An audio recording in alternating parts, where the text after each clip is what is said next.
New questions about the VA and a claims crisis after audio recordings that reveal employees from the Department of Veterans Affairs discussing a backlog of medical requests from vets surfaces.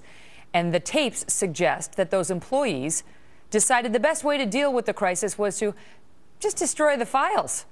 That eliminates the requests. Trace Gallagher live in Los Angeles with more. Trace?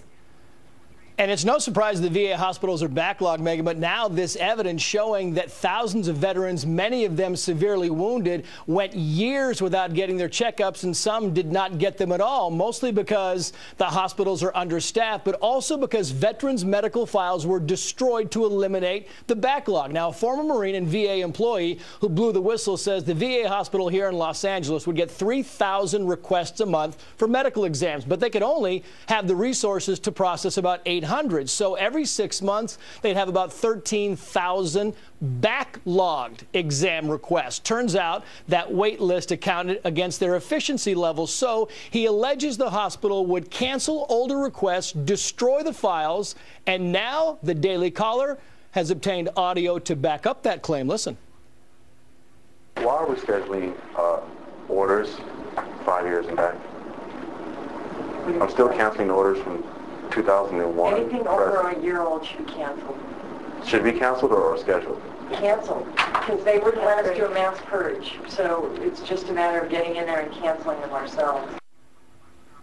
The female voice goes on to say that a lot of those patients might have gotten treatment elsewhere or died or moved to another state. So the whistleblower complained to the inspector general, but says the IG just sent the complaint back to the VA hospital. So he sent a letter to Congress, and a few months later he was fired. He's now fighting that termination. Years later, the IG finally acknowledged that hospitals across the country did purge some of those requests, but still were treating those who needed it. And the whistleblower's contention is you cannot treat those who need it or know who needs it because their files have been destroyed. We tried to contact the VA several times today, Megan.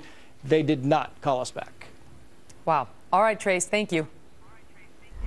Joining me now with reaction, Pete Hegseth, a Fox News contributor and the CEO of Concerned Veterans for America. Pete, I don't understand whether they just got rid of some old x-rays that they decided weren't necessary, because the Office of Special Counsel seemed to say, look, we don't need to look into this any further, because basically what happened was every VA was told that they could do a mass purge of all outstanding imaging orders, like radiation orders. And that's basically what happened out in Los Angeles. Is that all this is?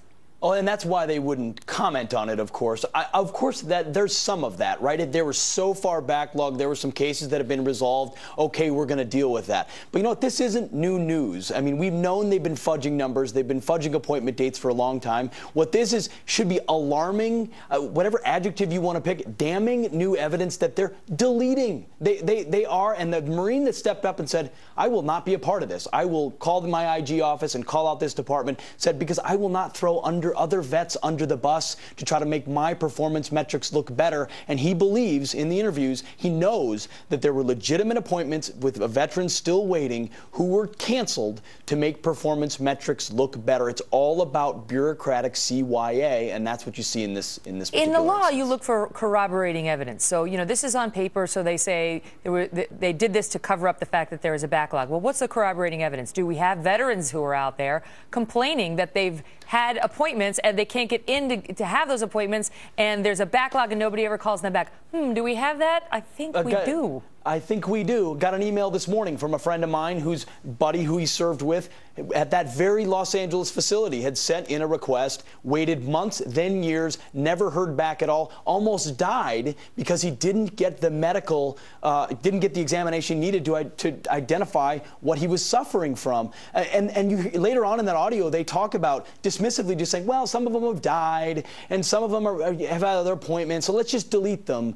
They're not, this is something, they're not thinking of veterans as customers. They're thinking of them as numbers through a process rather than customers who need to be served one by one, because each one of these has a story. They've served on the battlefield of this country and deserve to be taken care of. But and bureaucrats instead are covering their butts. Let me play devil's advocate. What's the big deal? So you go to another hospital. The VA doesn't call you back. Go to another hospital. You can't. You cannot go to another hospital. You don't have a choice, and that's something I think Washington should address. I think this facility would, if it had a competitor, a way that vets could go somewhere else to get this care, it might be accountable to provide better service. Also, those in charge of this hospital can't get fired because it's impossible to fire a senior executive service member, something we're also trying to address on the Hill. So there's no accountability, and there's no portability, and there's also no transparency. You ask for comment, they don't give it because they don't have to, and they hide behind their paperwork and their titles, and no one holds them accountable. So if a veteran could choose, that'd be a great option. Unfortunately, they cannot. If you're stuck, you're stuck. I've said it many times. My mom devoted most of her career to helping vets at the Albany, New York Veterans Hospital. There are so many wonderful employees who just want to help the veterans. Absolutely. And yet there are others who want to cover up malfeasance or negligence, sadly. Pete, great to see you. Thanks, Megan.